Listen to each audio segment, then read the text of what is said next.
let's talk about how to do a proper desk scan when you're taking your exam. First thing, what did you see? Not much, right? So when you take your desk scan, one, you're not going to be in front of your computer. You need to kind of turn it around. So you're going to turn it around, and you are going to slowly pivot it 360 degrees so that I can see everything around you. Let me get out of the way.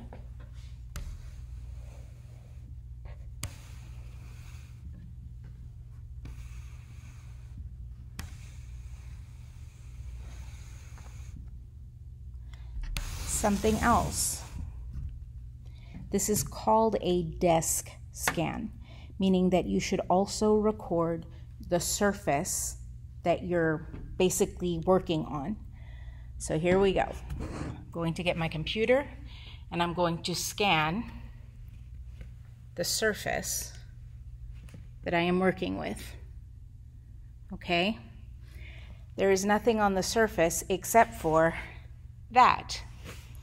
Now, if within camera range I can see that there is something there and you have not scanned it or not shown me what it is, I'm going to be a little bit suspicious. So if I were a student and this is, let's say, taped to the desk, I would be very obvious about it. This is me being a student. So that you know, Miss Williams, if you look here, this is what's on the desk. Okay, and it isn't anything to cheat with, but I can't remove it because it's permanently there. And so that you know as well, this is what's behind me. You can see that these are not notes. I would be very intentional in showing you those things as a student, because the last thing that I would want would be you thinking that I am cheating while taking an exam, which would be my greatest fear. She's going to give me a 0 because I think you're cheating when you're not. Be very intentional about that. Do a slow 360 around the area and scan your actual desk. If there is nothing there for you to fiddle with, then I can't complain about it.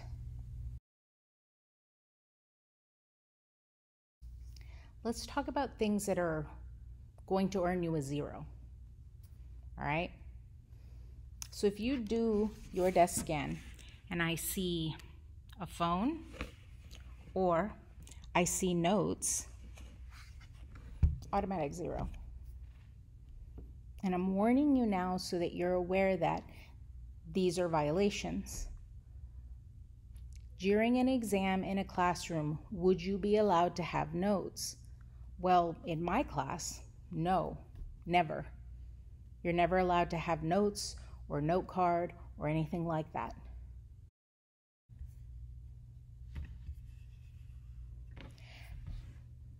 Now let's talk about things that are not acceptable while you're taking your test. A dark room. How am I supposed to see what you're doing if you're sitting in a dark room taking your exam? I can't see your eyes. If you didn't do a desk scan, I don't know what's on your desk.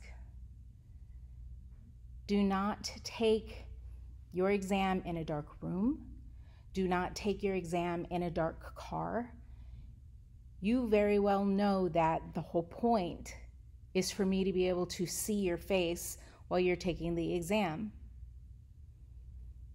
The point is, it would be as if you are sitting in a room with me and I am watching you take your exam. This would never happen in a classroom. You would never be in a dark room like this while taking an exam on paper. So don't do it on camera.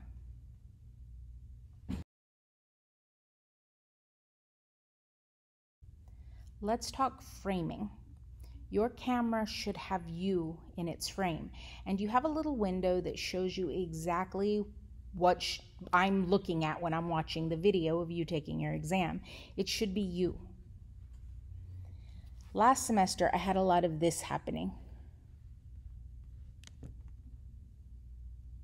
If I see your forehead, I'm not looking at you. If I see this, also not acceptable. Why am I looking up here at the ceiling? This should be what it looks like. I can see your face, I can see your eyes, I can see exactly where you're at.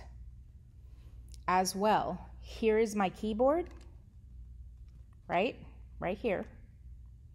Here's what I'm reading right in front of me on the computer. There's no reason for me to be looking over here.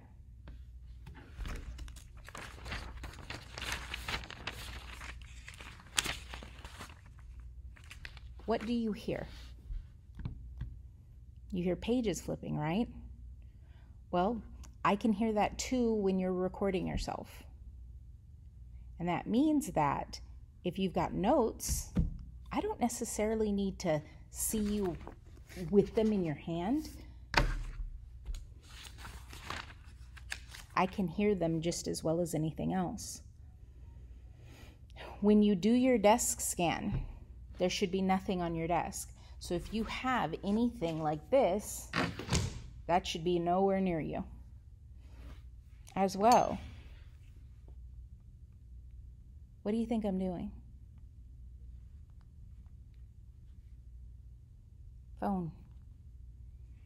So if you have your phone, that's also going to be an issue.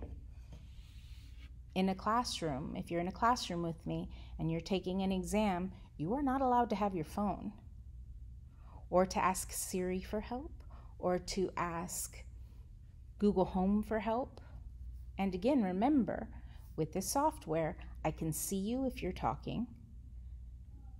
I'm recording the audio, I can hear you when you're talking. These are not acceptable practices.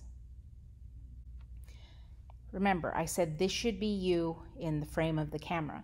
This should be the entire time you're taking an exam. If for some reason you get up and leave frame, do I know what you're doing? No. Where's my mind gonna go as a professor? You're cheating. 0. If you were in a classroom taking an exam, would I let you get up and leave the room? No. I have to pee. I'm sorry. You cannot leave the room. Why? Because I don't know what you're doing when you leave the room. For all I know, you may have books hidden in the bathroom. And if you leave picture frame here, same thing. I don't know what you're doing, which means 0. Best place to take your exam, sitting at a table. I'm sitting at a table right now. You saw the desk scan I did. I'm in the same position I was before. You need to sit at a table, in a chair, in a quiet place where you don't have any interruptions. If that is in a classroom, if that is at your house after everybody's gone to bed, in the kitchen, whatever place you need to be, that's where it needs to be quiet, no interruptions. And once you're in that position, you stay at the table taking your test the entire time frame it takes you to take the test. Now, why? Because if you move, the scan that you did around your space doesn't mean anything. If you go from a table to your bed or a desk to your bed, how do I know what's in the bed? You didn't do a scan of that. Let's talk environment. Where do you take your test?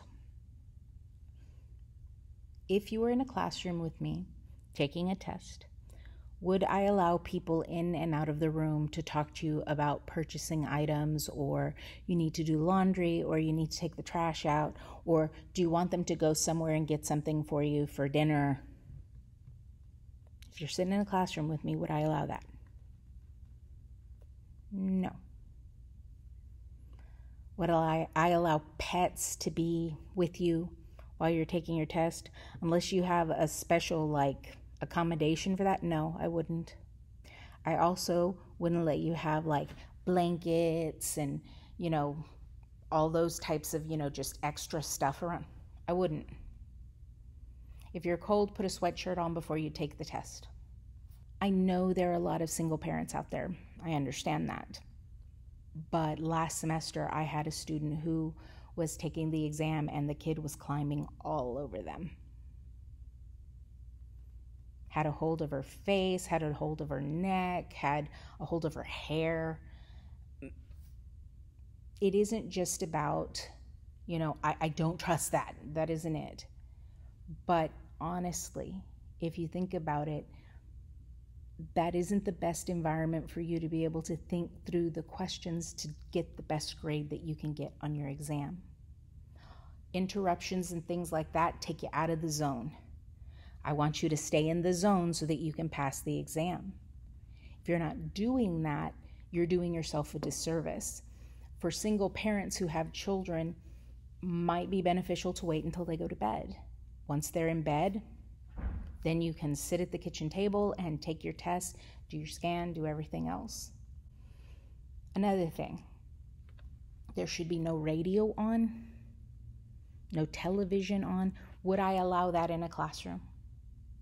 No, I wouldn't. So why would I allow that here? No headphones. I don't know what you're listening to, and that's not a good thing. You need to be able to focus on what you're doing in a quiet space. So while this is recording, I need to hear a quiet space. Don't turn around. Don't look anywhere else other than the computer. I can understand looking like I'm thinking, but most of the time when you're thinking, you don't go.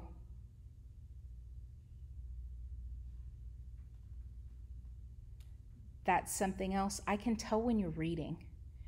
Eyes move a very specific tracking way when you're reading. So if I can tell you're reading on camera, 0, because I don't know what you're reading. It could be something completely innocent, true, but I have no proof of that. So don't do that. Internet issues. You get one shot at that. If you are having internet issues after that, if you know you have internet issues because you live out in the country, you need to make plans to go somewhere with reliable internet. The public library, the school, somewhere where you can actually sit and take the exam in a reliable, quiet environment. In that vein, if you do have a problem and it's a new thing and you're taking your test at 11 at night or at 2 in the morning or during the day when I'm in class or your professor's in class, whichever way it goes, if that happens, it is your responsibility to contact me or them right then. Don't wait. Don't say, well, I couldn't get a hold of you because I knew you were asleep. That's an excuse. You have ways to contact your professor, whether that's email or through text messages like with me. The minute that you have an issue, you contact us. If I am able, I will respond right then. Call the 1-800 number that I have listed in multiple places on Blackboard if you are having issues with Proctorio working. Something interesting that came up in discussion with the other professors. So Proctorio has scanning software that scans as you're taking your exam and pops up with like red flags when it thinks something is wrong, like you're talking to somebody, or there's somebody else coming into frame, or they see notes, or you're asking Siri a question. All of these things pop up as red flags that tell us you need to look at this section 100%. One of the things that came up in that vein was that if there's a reflective surface behind you like a mirror, it pops up as there's multiple people in the room. So if you've got a mirror behind you, it might be something that you may want to move to the other side of the table or something like that so that you don't have to worry about that. Because of the quiz that is assigned, and again, this is beginning of the semester, you should have a practice run at using Proctorio. And that means that you're going to download the software, you're going to use it so that you can take this quiz and make sure everything works. If it doesn't, we will know now so that we can get any glitches worked out. You need to do that quiz. That is something that you need to do. That is something that is required. That way, by the time we get to actually using Proctorio for the exams, you're free and clear. You know exactly what you're doing. Your computer has what it needs. You've got whatever attachments or whatever you need so that it works. But if for some reason it doesn't, call the 1-800 number so that they can help you figure out why it's not working. I believe even while you're taking the test, there's a little chat button. If you need help, they can hopefully chat you through what's wrong. All of these things that we have discussed, you not recording yourself properly, not in the proper environment, getting out of camera frame, having notes, me seeing you reading off camera, all of these things, automatic 0. And I'm warning you that they're automatic 0s. So what are the consequences of violating the rules that I have gone through? It's an automatic 0.